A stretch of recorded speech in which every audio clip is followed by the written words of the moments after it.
चलिए भाई, आज हम स्टार्ट करने वाले हैं और जो स्टार्ट हम करने वाले हैं उसका नाम है वैलेंस बॉन्ड थ्योरी।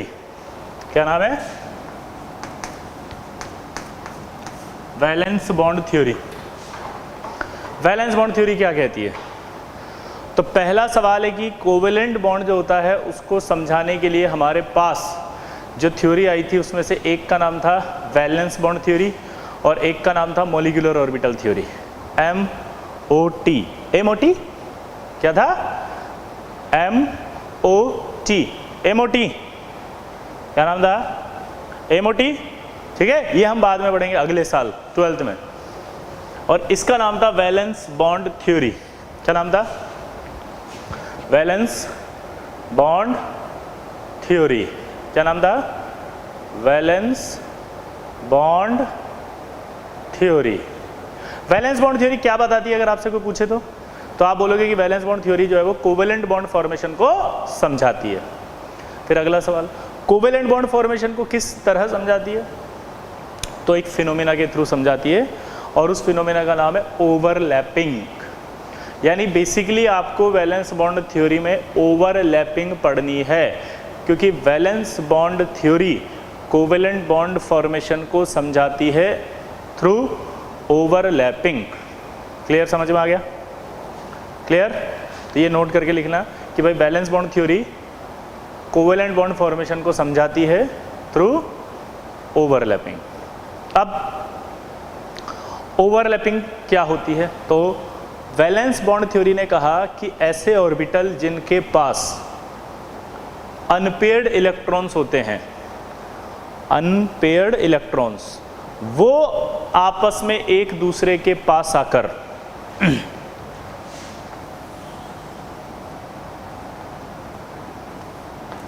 ये अनपेयर्ड इलेक्ट्रॉन है, अपोजिट स्पिन वाले, स्पिन अलग अलग है, अपोजिट स्पिन वाले एक दूसरे के पास आकर एक कॉमन एरिया बना लेते हैं। इस कॉमन एरिया को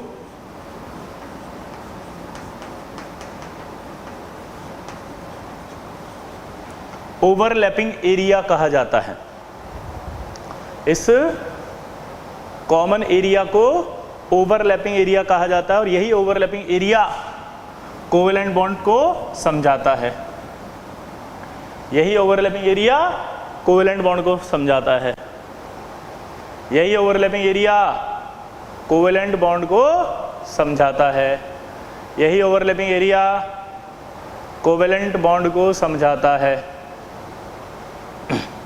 दोबारा से सुनना, क्या बोला उन्होंने वीबीटी वालों ने? कि ऐसे ऑर्बिटल जिनके पास अनपेयर्ड इलेक्ट्रॉन हो अपोजिट स्पिन वाले, तो ये अनपेयर्ड इलेक्ट्रॉन है अपोजिट स्पिन वाले, ये दोनों एक दूसरे के पास आकर के एक कॉमन एरिया बनाते हैं और इस कॉमन एरिया को ओवरलैपिंग एरिया कहा जाता है। ये ओवरलैपिंग एरिया ही कोवेलेंट बॉन्ड कहलाता है। ये ओवरलैपिंग एरिया जितना ज़्यादा होगा उतना ज़्यादा जो है वो कोवेलेंट बॉन्ड स्ट्रॉन्ग होगा और उतना ज़्यादा हम बोलेंगे कोवेलेंट कैरेक्टर आ रहा है, यानी उतना अच्छा कोवेलेंट बॉन्ड फॉर्म हो रहा है। क्लियर? तो अगर आपसे पूछे which of the following overlapping is not possible, तो फुल्ली फिल्ड जो होते हैं उनकी ओवरलैपिंग पॉसिबल नहीं होती, खाली जो हैं उनकी भी ओवरलैपिंग पॉसिबल नहीं होती। तो ओवरलैपिंग हमेशा किस में होगी? ऐसे ऑर्बिटल्स में होगी जिनमें अपोजिट स्पिन वाले अनपेयर्ड इलेक्ट्रॉन हो, उनमें होगी जिनमें अपोजिट स्पिन वाले अनपेयर्ड इलेक्ट्रॉन्स हो। तो इसका मतलब नोट करके लिखेंगे, ओवरलैपिंग फिनोमिना इलेक्ट्रॉन्स के बीच में होता है, इसलिए ओवरलैपिंग में फुल्ली फिल्ड ऑर्बिटल्स और वैकेंट ऑर्बिटल्स का कोई रोल नहीं है। लिखो, ओवरलैपिंग में अनपेयर्ड इलेक्ट्रॉन वाले ऑर्बिटल पार्टिसिपेट करते हैं having opposite spin. Valence bond theory में यानी वीबीटी में इलेक्ट्रॉन पार्टिसिपेट करता है, ऑर्बिटल नहीं, इसलिए फुल्ली फिल्ड और वैकेंट ऑर्बिटल्स की ओवरलैपिंग का कोई मीनिंग नहीं है। डायग्राम बना भी देगा तो आपको बोलना है that is not overlapping. Clear? तो चार ऑप्शन ऐसे आएंगे और यहाँ लिखा होगा पहला ऑप्शन, दूसरा ऑप्शन, तीसरा ऑप्शन और चौथा होगा ऑल ऑफ दिस। और ऑप्शन में क्या पूछा गया होगा, which of the following diagram will explain valence bond theory. तो आंसर आएगा फर्स्ट। ये नहीं, यहाँ पर क्रॉस नहीं बनाएगा, ऐसा बना के दे देगा, ऐसा डायग्राम, तो आप बोल देंगे कि नहीं ये पॉसिबल नहीं है। तो वैलेंस बॉन्ड थ्योरी में आपको समझ में आ गया कि भैया वैलेंस बॉन्ड थ्योरी में कुछ नहीं होता है, ऐसे ऑर्बिटल जिनके पास अनपेड इलेक्ट्रॉन होते हैं वो एक दूसरे के पास आते हैं, पास आने के बाद एक कॉमन एरिया बनाते हैं, इस कॉमन एरिया के अंदर ओवरलैपिंग एरिया कहलाता है। ये इस में ओवरलैपिंग एरिया जितना ज़्यादा होगा वो आपका क्या कहलाएगा, बोलो, कोवेलेंट बॉन्ड कहलाएगा। और जितना ज़्यादा ओवरलैपिंग एरिया होगा उतना ज़्यादा कोवेलेंट बॉन्ड फॉर्मेशन होगा। ठीक, अब ये एक दूसरे के पास कैसे आते हैं हमको वो समझना है। तो ओवरलैपिंग दो टाइप की होती है, एक एक्सियल और एक साइडवेज। एक्सियल को हेड ऑन कहते हैं, इस साइडवेज को कोलेट्रल भी कहते हैं।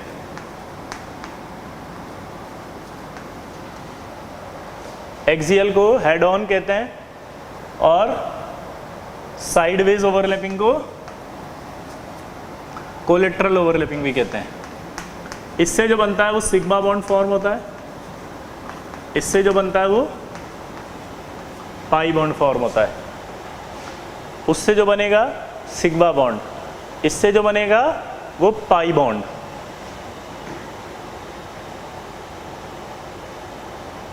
उससे जो बनेगा सिग्मा बॉन्ड, इससे जो बनेगा पाई बॉन्ड। अब कैसे बनता है वो देखना।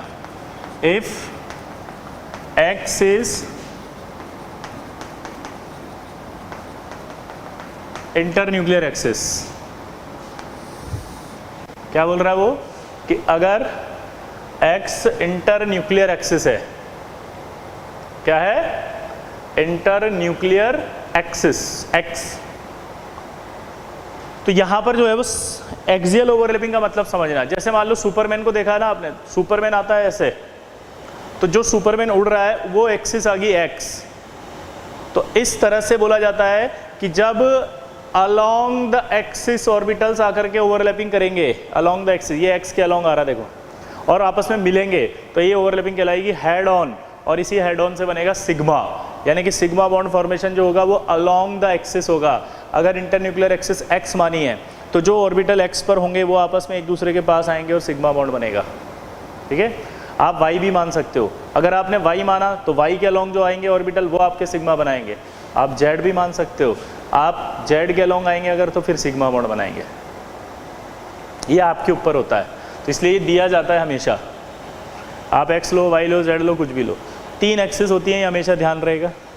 तीनों एक्सिस के बारे में एक चीज़ आपको पता होनी चाहिए, तीनों एक्सिस एक दूसरे से 90 डिग्री पर होती हैं। 1 2 3, तीनों एक दूसरे से 90 डिग्री पर होती है। ये तीनों एक दूसरे से कहाँ होती है, 90 डिग्री पे। तीनों एक दूसरे से कहाँ होती है, 90 डिग्री पे। तो तीनों एक दूसरे से 90 डिग्री पर होती हैं। तो अगर x आपने इंटरन्यूक्लियर एक्सिस माना है तो अपन सोचते हैं कि क्या होगा। तो s ऑर्बिटल की बात पहले करते हैं। s ऑर्बिटल एक ऐसा ऑर्बिटल है जो तीनों एक्सिस पर रहता है, x, y और z। तो हम पहले ओवरलैपिंग करा रहे हैं x एक्सिस पे s ऑर्बिटल की। ये s ऑर्बिटल ऐसा जो तीनों ही जगह होगा। अगर ये तीनों जगह होगा तो एक्सिस पर रहेगा, तो x एक्सिस पर भी रहेगा। तीनों जगह होगा तो एक्सिस पे होगा और एक्सिस पे होगा तो x एक्सिस पर भी रहेगा।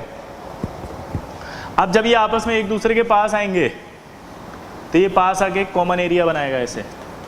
अगर s ऑर्बिटल और s ऑर्बिटल आकर के बना रहा है तो आप क्या बोलेंगे यहाँ पे कि ओवरलैपिंग कौन सी हुई, s s। लेकिन अगर मान लीजिए मैंने कहा यहाँ पर कि ये s ऑर्बिटल है, तीनों एक्सिस पर है, ये x पर भी है, और मैं यहाँ पर एक p ऑर्बिटल ले आया, अब मेरा सवाल है कि ये जो p ऑर्बिटल में यहाँ लाया, ये p ऑर्बिटल कौन सा होगा? सोचो, ये इधर से इधर जा रही है, न्यूक्लियर इंटरन्यूक्लियर एक्सिस, ये x है तो ये x ही होगी, और ये x होगी तो ये px ही होगा। अब ये px मिलेगा तो हेड ऑन हुआ नहीं हुआ, देखो आप, तो ये हेड ऑन हो गया। तो ये ओवरलैपिंग कौन सी कहलाएगी? sp। अगर मान लो मैं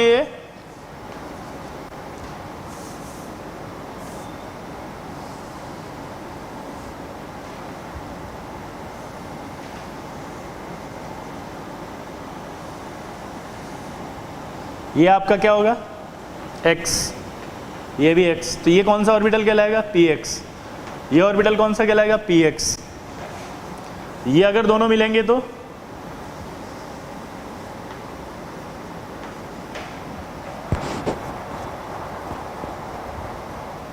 बोलो, ये कौन सी ओवरलैपिंग होगी? pp overlapping.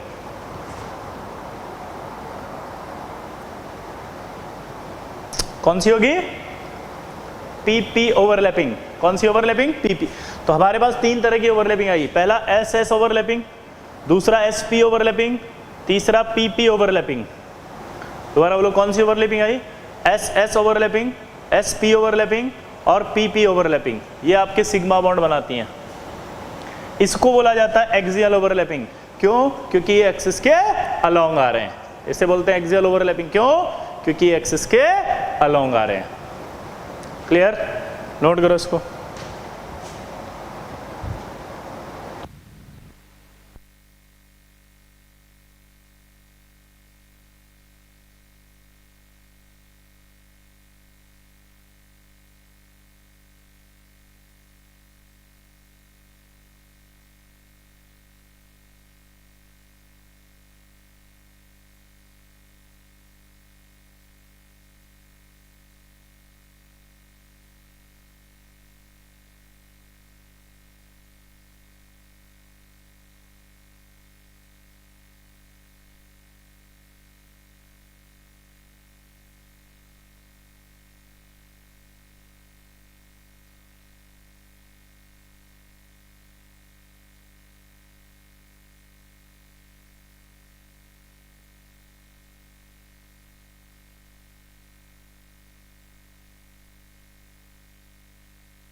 क्लियर सबको? अब देखो, अब अगला आएगा एक सवाल।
चलो बताओ,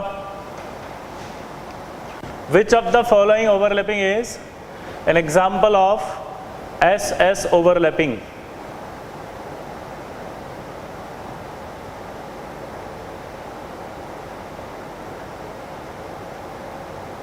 सोचो।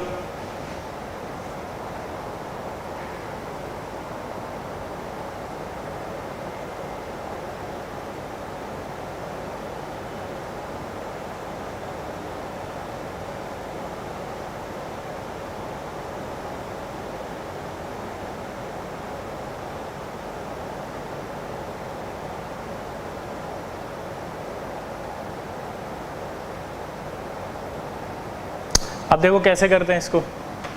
आपसे बोला एस एस ओवरलैपिंग, तो हाइड्रोजन का लास्ट का कॉन्फ़िगरेशन देखो 1s1, Cl का कॉन्फ़िगरेशन लिखा लें अगर 3s2 3p5,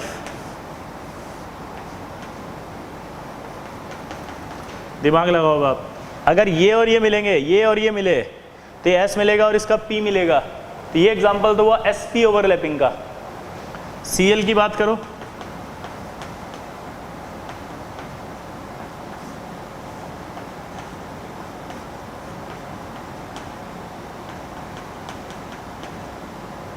अगर मान लो Cl कहेंगे तो ये 3p होगा, दूसरा Cl भी 3p होगा, तो 3p 3p यानी कि Cl Cl यानी कि pp pp ओवरलैपिंग।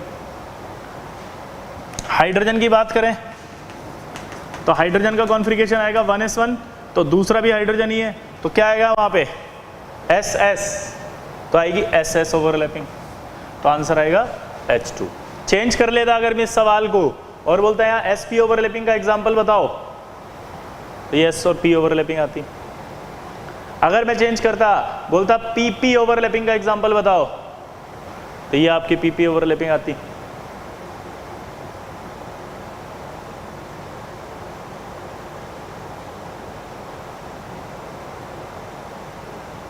क्लियर?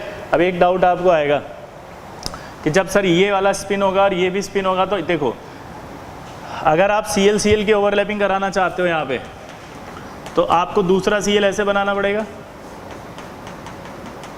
और अनपेड इलेक्ट्रॉन ऐसे बनाओगे, तो आपको लगेगा सर ये तो सेम स्पिन आएंगे तो कैसे बनाएंगे ओवरलैपिंग। तो ये अंडरस्टूड होता है कि जब ये ऑर्बिटल इसके पास जाएगा तो अपना स्पिन चेंज कर लेगा, क्योंकि पाउली रूल फॉलो करना ना उसको। पाउली के हिसाब से एक ऑर्बिटल में 2 अपोजिट स्पिन वाले ही आएंगे, तो अपने आप ही अंडरस्टूड होता है कि वो फॉलो कर लेगा।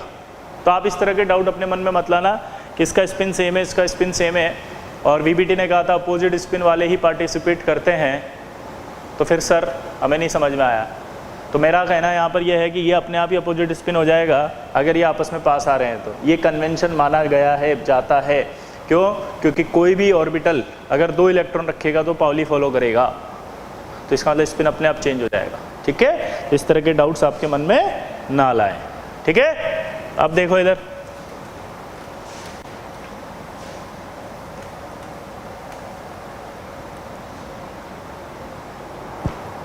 अगला आएगा अब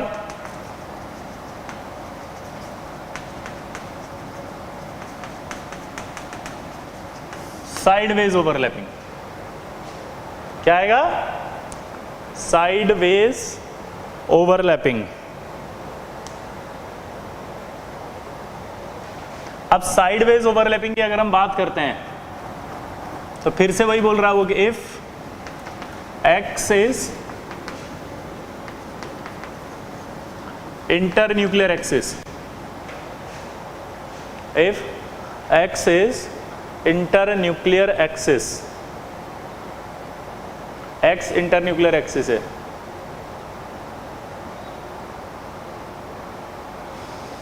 अब साइडवेज ओवरलैपिंग कैसे होती है? देखो हमने कहा था कि एक्सियल ओवरलैपिंग होती है अलोंग द एक्सिस यूं, लेकिन साइडवेज होती है परपेंडिकुलर द एक्सिस। एक्सिस के परपेंडिकुलर ऑर्बिटल आएंगे तब मिलेंगे, यानी साइडवेज ओवरलैपिंग तब होगी जब ऑर्बिटल आकर ऐसे मिलेंगे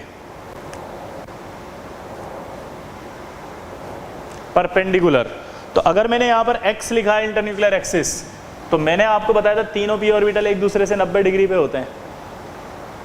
मैंने आपको बताया कि तीनों p ऑर्बिटल एक दूसरे से 90 डिग्री पर होते हैं। मैंने बताया कि तीनों एक दूसरे से 90 डिग्री पर होते हैं। अगर ये तीनों एक दूसरे से 90 डिग्री पर हैं, तो मैंने यहाँ पर x इंटरन्यूक्लियर एक्सिस मानी है, तो ये y आपका परपेंडिकुलर होगा या नहीं होगा?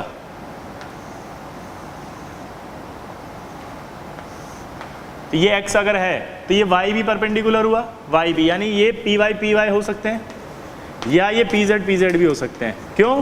क्योंकि ये आपस में परपेंडिकुलर हैं, ये भी आपस में परपेंडिकुलर हैं। अगर x एक्सिस है तो y भी उससे 90 डिग्री पर होगा, z भी उस पर 90 डिग्री पर होगा। क्लियर? अब ये दोनों जब आपस में मिलते हैं तो ये ऐसे मिलते हैं। अब ऐसे मिल रहे हैं तो ये आपका इंटरन्यूक्लियर एक्सिस है। ऐसा नहीं लग रहा इसके ऊपर और नीचे इलेक्ट्रॉन डेंसिटी है, तो इसको ऐसे भी बनाया जाता है। यानी पाई बॉन्ड इंटरन्यूक्लियर एक्सिस के ऊपर और नीचे, दो बॉन्ड नहीं होते, ये एक ही बॉन्ड होता है। इसका मतलब पाई इलेक्ट्रॉन क्लाउड, एक नाम और दे देते हैं हम इसको, ऐसे भी बोल सकते हैं इलेक्ट्रॉन क्लाउड। तो आप अब ये डाउट मत लेना इलेक्ट्रॉन क्लाउड क्या होता है, ये सब एक ही बात है, इलेक्ट्रॉन को ही बोलते हैं ये सब चीजें, है ना। तो ये इंटरन्यूक्लियर एक्सिस है, पाई इलेक्ट्रॉन जो होता है या पाई बॉन्ड जो होता है वो इस इंटरन्यूक्लियर एक्सिस के ऊपर नीचे फैला हुआ होता है, इस इंटरन्यूक्लियर एक्सिस के ऊपर और नीचे फैला हुआ होता है, यानी कि ये एक्स के ऊपर और नीचे पाया जाएगा, इसे ही पाई बॉन्ड कहा जाएगा। ठीक है। अब सवाल उठता है कि अगर पी एक्स की जगह यहाँ पर पी वाई होता इंटरन्यूक्लियर एक्सिस, तो फिर पाई बॉन्ड किस किस के बीच में बनता? अगर वाई होता इंटरन्यूक्लियर एक्सिस तो बनता पी एक्स पी जेड के बीच में। अगर जेड इंटरन्यूक्लियर एक्सिस होता तो फिर परपेंडिकुलर होता पी एक्स पी वाई, इनके बीच में पाई बनता। ठीक है, तो नोट कर लो इसको।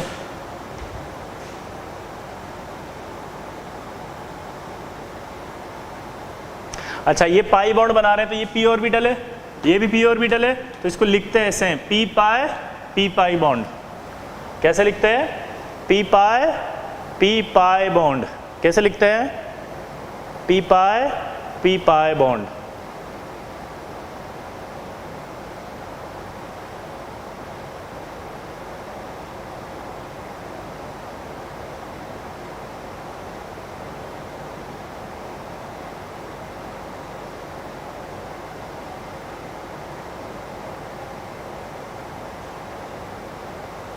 अगला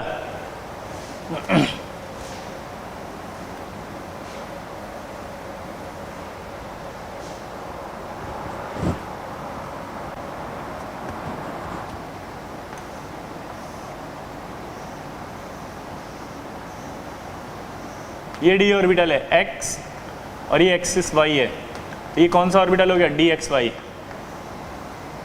एक्स इंटरन्यूक्लियर एक्सिस ली है तो ये क्या हो गया अपना? P Y. देखो इधर ध्यान से, ये ऑर्बिटल मैंने लिया है डी एक्स वाई, एक्स और वाई के बीच में जो लोब होती है उसे क्या कहते हैं हम? D x y. दोबारा बोलो, एक्स और वाई के बीच में जो लोब होती है उसे क्या कहते हैं? D x y. अब ध्यान से देखो,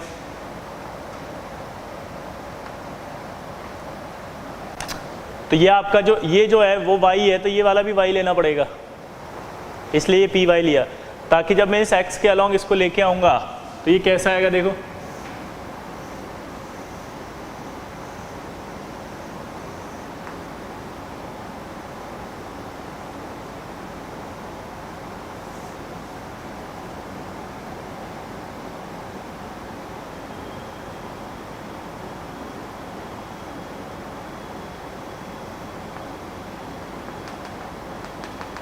ये क्या कहलाएगा? डी और ये पी, तो डी पाई पी पाई बॉन्ड बन गया। अगर मैं यहां पर क्या ले लेता हूं,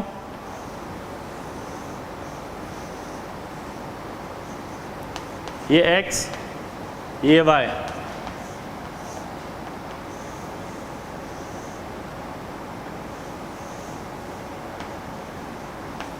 तो ये आपका भी क्या हो जाएगा? एक्स ये वाई। तो अब अगर ये एक्स एक्सिस है, ये भी एक्स एक्सिस है, इसके अलॉन्ग आप इसको मिलाओगे तो देखो कैसा दिखेगा।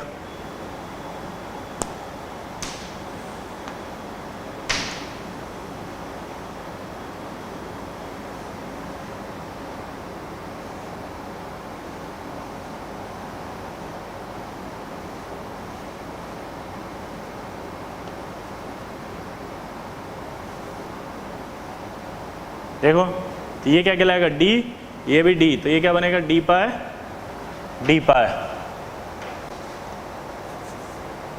तो ये आपके तीन तरह की पाई बॉन्डिंग आपने पढ़ी। पहली पी पाई, दूसरी डी पाई पी पाई, और तीसरी पी पाई।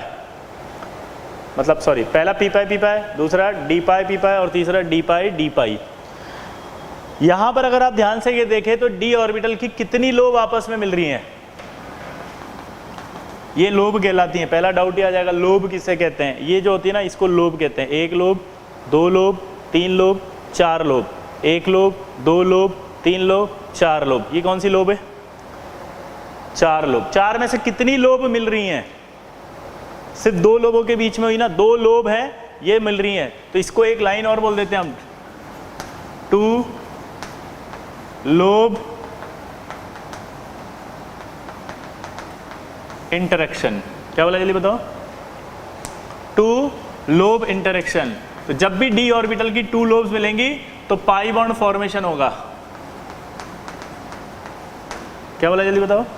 जब भी डी ऑर्बिटल की 2 लोब मिलेंगी तो पाई बॉन्ड फॉर्मेशन होगा, ठीक है। लेकिन अगर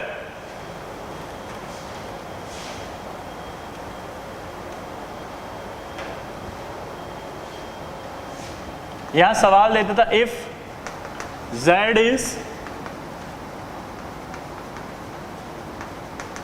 इंटरन्यूक्लियर एक्सिस। अब उसने सवाल चेंज करा है, देखो ध्यान से समझना भाई, अच्छा सवाल है ये।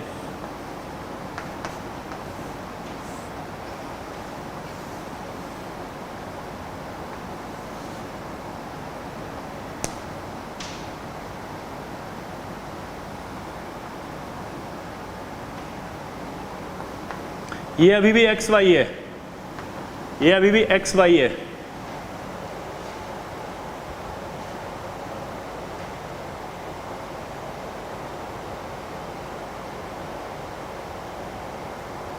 ये एक्स है, ये वाई है, ये एक्स है और ये वाई है। अब जेड किधर है? ये वाली एक्सिस जेड होगी, ये एक्स होगी, ये वाई होगी, ये क्या हो गई? जेड। ये एक्स होगी, ये वाई होगी, ये होगी जेड। अब दिमाग लगाओ, जेड इंटरन्यूक्लियर एक्सिस है, तो आपको इस ऑर्बिटल को कहां से ओवरलैपिंग कराते हुए लाना है? जेड से। तो जब आप इसको जेड से लाओगे तो चारों लोब एक दूसरे के ऊपर आएंगी, तो यानी कि एक और ओवरलैपिंग हुई, और वो ओवरलैपिंग हम कौन सी पढ़ रहे हैं? 4 लोब इंटरेक्शन, और इसी 4 लोब को हम बोलते हैं डेल्टा बॉन्ड। 4 लोब इंटरेक्शन को क्या बोलते हैं? डेल्टा बॉन्ड, ठीक है। ध्यान से सुनना आप, अगर मान लो डी ऑर्बिटल, ये डी ऑर्बिटल है, इसकी लोब मान लो 1 2 3 और ये 4, इसके मान लो 1 2 3 4। अगर ये डी ऑर्बिटल आ रहे हैं ऐसे ऐसे ऐसे आके ऐसे मिलते हैं, इसका मतलब pi bond.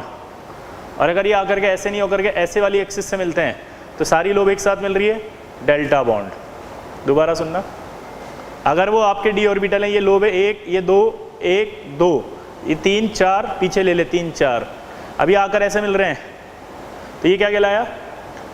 Pi bond. 2 lobe interaction is called pi bond. लेकिन अगर ऐसे नहीं आकर के ऐसे आगे मिलते हैं तो ये क्या कहलाया? Delta bond. इसमें चारों लोब मिल गए, देखो आप।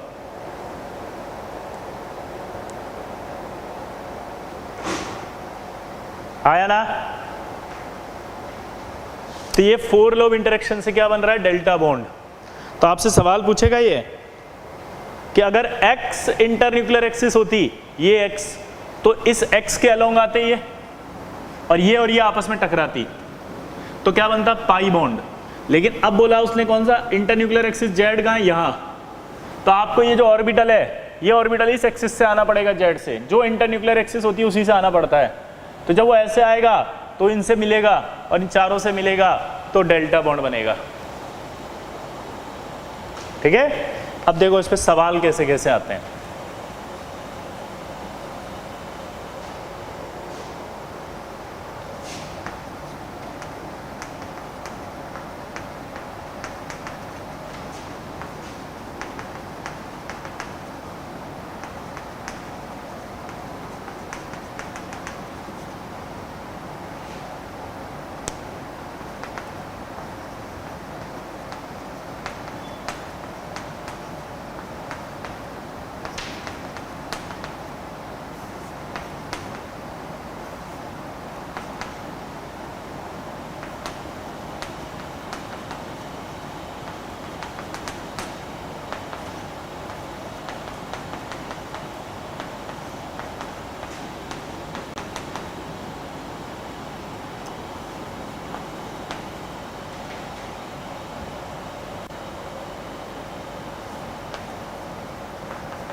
करो सवाल।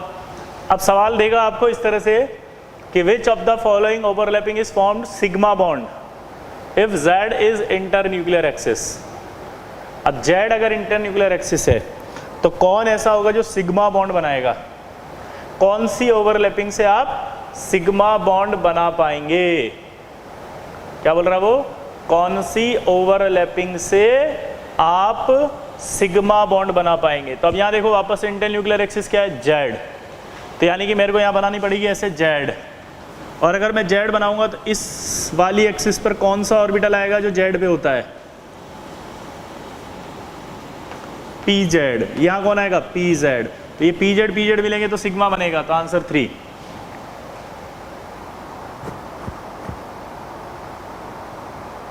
क्लियर? अब ये दोनों क्या बनाएंगे? ये क्या बनाएंगे? तो ये Z के परपेंडिकुलर होगा ऐसे, X ये भी परपेंडिकुलर होगा ऐसे, तो ये पाई बनाएंगे। ये भी आपस में मिलेंगे तो क्या बनाएंगे? Pi bond. क्लियर? इस तरह से सवाल आते हैं आपके पास। ठीक, अगला देखो।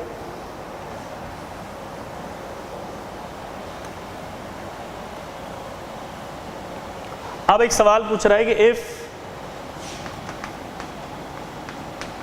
X इज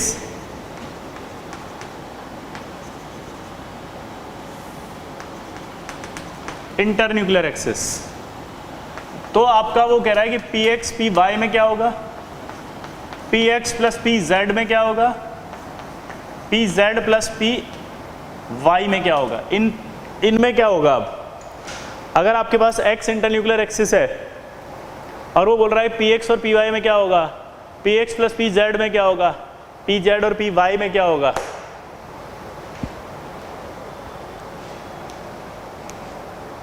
तो इसको समझना आप। इंटरन्यूक्लियर एक्सिस क्या है? X। मान ला ये X इंटरन्यूक्लियर एक्सिस है, तो यहाँ पर Px होगा आपके पास, Py कैसे होगा? परपेंडिकुलर।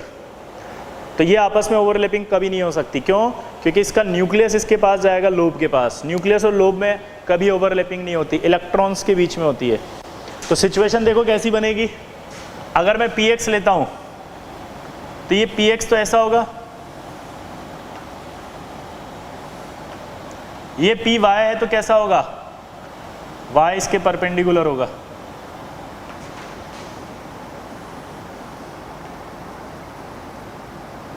ये अब ये दोनों जब मिलेंगे तो सिचुएशन देखना कैसी होगी।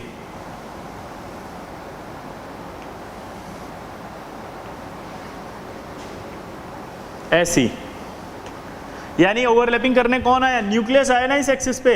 तो जब भी इस तरह से ओवरलैपिंग होती है तो ये ओवरलैपिंग मना होती है, ऐसे नहीं होती ऊपर नीचे हो गई, इसको मना करते हैं, नॉट, ये ओवरलैपिंग पॉसिबल नहीं है। तो इसका मतलब कभी भी अगर आपको ऐसे परपेंडिकुलर ऑर्बिटल दिखे तो आपको बोलना ये ओवरलैपिंग नहीं हो सकती, ये ओवरलैपिंग पॉसिबल नहीं है। तो जरा बताओ क्या ये ओवरलैपिंग पॉसिबल है? नहीं, क्योंकि X और Z परपेंडिकुलर आएंगे ऐसे। क्या ये पॉसिबल है? नहीं। क्यों? क्योंकि ये Z और ये परपेंडिकुलर आएंगे ऐसे। क्लियर?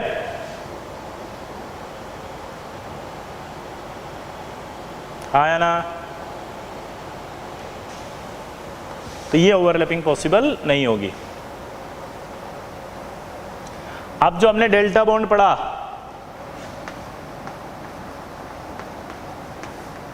उसमें क्या पढ़ा था जरा बताना दोबारा। चारों लोब एक साथ आएंगी,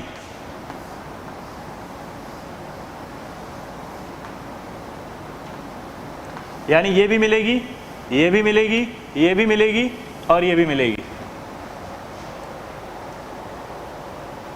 इसके एग्जाम्पल आपको भी याद रखने पड़ेंगे, क्योंकि ये डी ब्लॉक एलिमेंट जब आपस में मिलते हैं तब बनता है डेल्टा बॉन्ड, और डी ब्लॉक अभी हमें पता ही नहीं है कि बॉन्डिंग कैसे होती है। तो मैं सिर्फ आपको जस्ट इन्फॉर्मेशन, आप कोई डाउट नहीं पूछेंगे, ये है जस्ट इन्फॉर्मेशन कि ये आपके पास कोऑर्डिनेट है और ये आपके पास बन रहा है जो डेल्टा बॉन्ड है।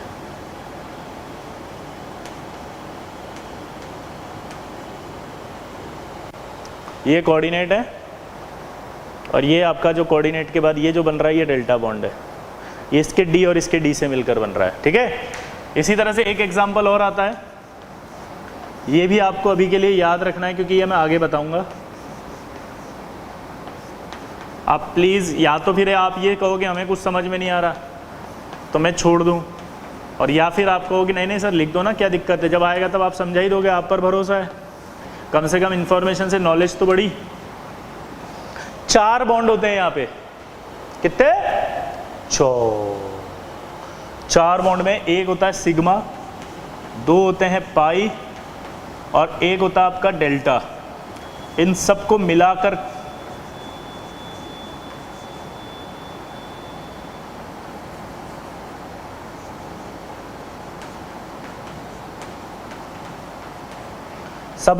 के क्वाड्रपल बॉन्ड बोला जाता है। इन सबको मिलाकर के क्वाड्रपल बॉन्ड बोला जाता है। इन सबको मिलाकर के क्वाड्रपल बॉन्ड बोला जाता है। क्या बोला जाता है? Quadruple bond.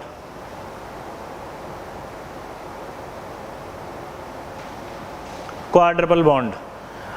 अब आपको घर जाके डाउट आएगा, सर ये विजुलाइज नहीं हो पा रहा, इसको कैसे विजुलाइज करें? नहीं कर सकते आप अभी। क्यों? ये है डी ब्लॉक। डी ब्लॉक की बॉन्डिंग आती है कोऑर्डिनेशन केमिस्ट्री में। कोऑर्डिनेशन केमिस्ट्री आएगी आपकी कब? 12th क्लास में। तो आप जाके नोट करके घर पे इसको विजुलाइज करने में अपना टाइम वेस्ट मत करना। It is just for information कि एक सिग्मा, 2 पाई और एक डेल्टा को क्वाड्रपल बॉन्ड कहते हैं और ये 4 बॉन्ड होते हैं, जिनमें से ये एक डी ऑर्बिटल डेल्टा बॉन्ड बना रहा है। क्या बना रहा है? ये एक डेल्टा बॉन्ड। क्या बना रहा है? Delta bond. क्लियर? तो ये सिर्फ जस्ट एग्जाम्पल है, क्योंकि अभी हम बेसिक्स पढ़ रहे हैं, अभी तो हमने बॉन्डिंग थोड़ी पढ़ी है, अभी तो हम बॉन्ड्स के नाम पढ़ रहे हैं। अब डेल्टा के बाद एक और होता है आपका फाई बॉन्ड। डेल्टा बॉन्ड बनता है डी ऑर्बिटल से। डी ऑर्बिटल्स में कितनी लोब बताई थी आपको? 4 लोब। डी ऑर्बिटल में कितनी लोब बताई थी? बोलो। 4 लोब। डी ऑर्बिटल में कितनी लोब बताई थी? 4। तो इसलिए डेल्टा बॉन्ड वाले के लिए लिखा था 4 लोब इंटरेक्शन। डेल्टा वाले के लिए क्या लिखा था? 4 लोब इंटरेक्शन। क्लियर? ये होता है आपका 6 लोब इंटरेक्शन, क्योंकि एफ ऑर्बिटल जो होता है उस एफ ऑर्बिटल में 6 लोब होती हैं।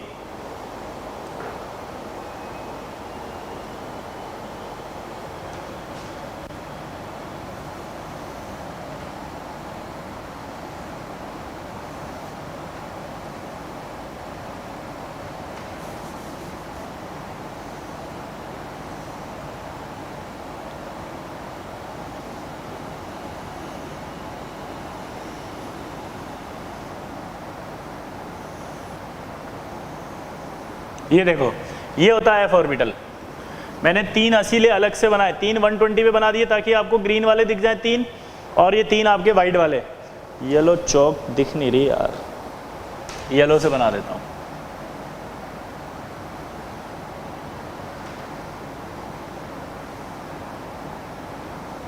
विजुलाइज हो गए? इसी तरह से यहां पर भी आएगा अगला एफ।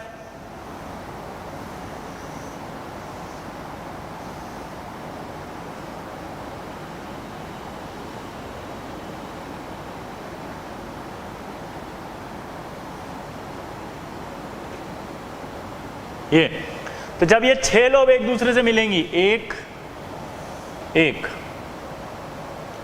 2 2 3 3, तो जो बनेगा उसको बोला जाता है फाई बॉन्ड।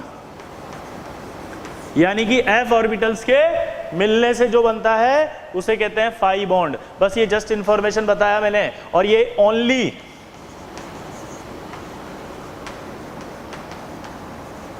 वन मॉलिक्यूल में पाया जाता है, यूरेनियम। यूरेनियम एक एफ ब्लॉक एलिमेंट है। यूरेनियम क्या है? F block element. F block element है तो एफ ऑर्बिटल होगा। एफ ऑर्बिटल अगर होगा, एफ ऑर्बिटल होगा तो 6 लोब होंगी और 6 लोब होंगी, और वो 6 लोब एक साथ मिलेंगी तो जो बॉन्ड बनेगा वो कहलाएगा फाई बॉन्ड। और 5 बॉन्ड अभी पूरी दुनिया में एक ही मॉलिक्यूल में पाया जा रहा है, जिसका नाम है U2। क्लियर? तो ये आपका 5 बॉन्ड हो गया। तो आई थिंक आज बहुत सारी इंफॉर्मेशन आपके पास पहुंची, सिग्मा क्या होता है, पाई क्या होता है, ठीक है। इसी तरह से आपके पास आया डेल्टा क्या होता है, क्वाड्रपल बॉन्ड क्या होता है, 5 बॉन्ड क्या होता है, ठीक है। तो मिटा रहा हूं मैं इसको। क्लियर? अब एक सवाल पूछ रहा हूं मैं आपको, if Z is internuclear axis, then अब आपको बताना क्या क्या है। जैसे px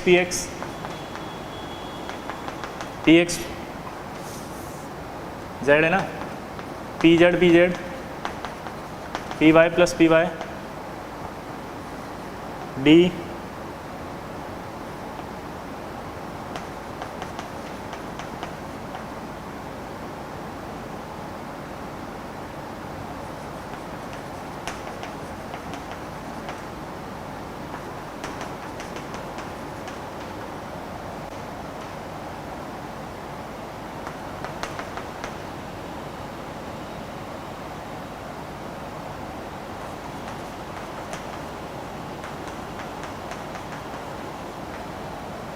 चलो अब इन सब के बाद बताओ किस में सिग्मा, किस में पाई, किस में जेड, सॉरी किस में डेल्टा ये बनेगा। चलो बताओ फटाफट, ट्राई करो।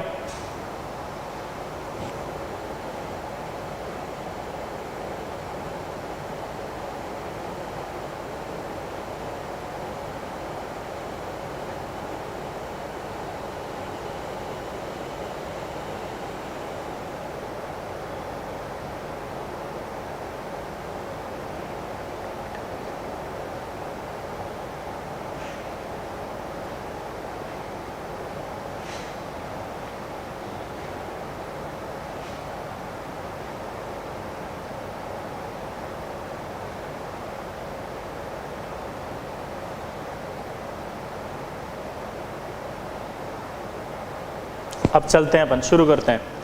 Z इंटरन्यूक्लियर एक्सिस है तो S प्लस पी जेड क्या बनाएगा, सिग्मा। PX बन रहे हैं तो क्या बनेगा, पाई, क्योंकि आपस में आएंगे। PZ आएगा तो क्या बनेगा, सिग्मा। PY आएगा तो क्या बनेगा, पाई। अब जरा DXZ और DYZ को देखो, ऐसे बनेगा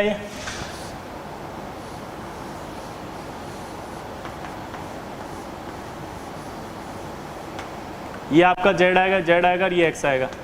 तो अब दिमाग की बत्ती जलाओ, जब ये आपस में Z है तो ये मिलेंगे आपस में दो लोग, तो कौन सा बॉन्ड बनेगा, पाई। तो इससे क्या बना, DXZ YZ से पाई। लेकिन जब मैंने DXY बनाया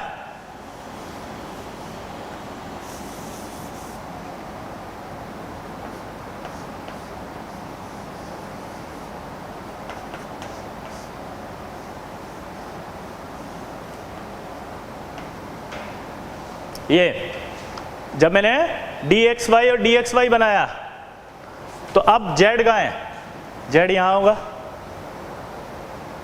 Z यहां होगा।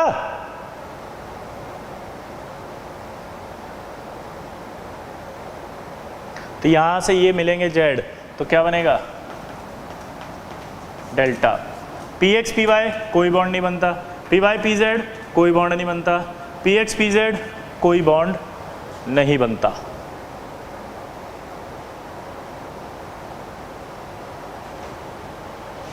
क्लियर? नोट करो इसको।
क्लियर?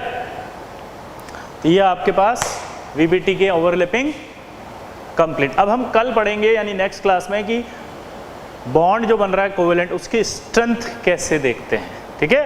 तो नेक्स्ट पार्ट ऑफ वीबीटी अगला नेक्स्ट क्लास में करेंगे।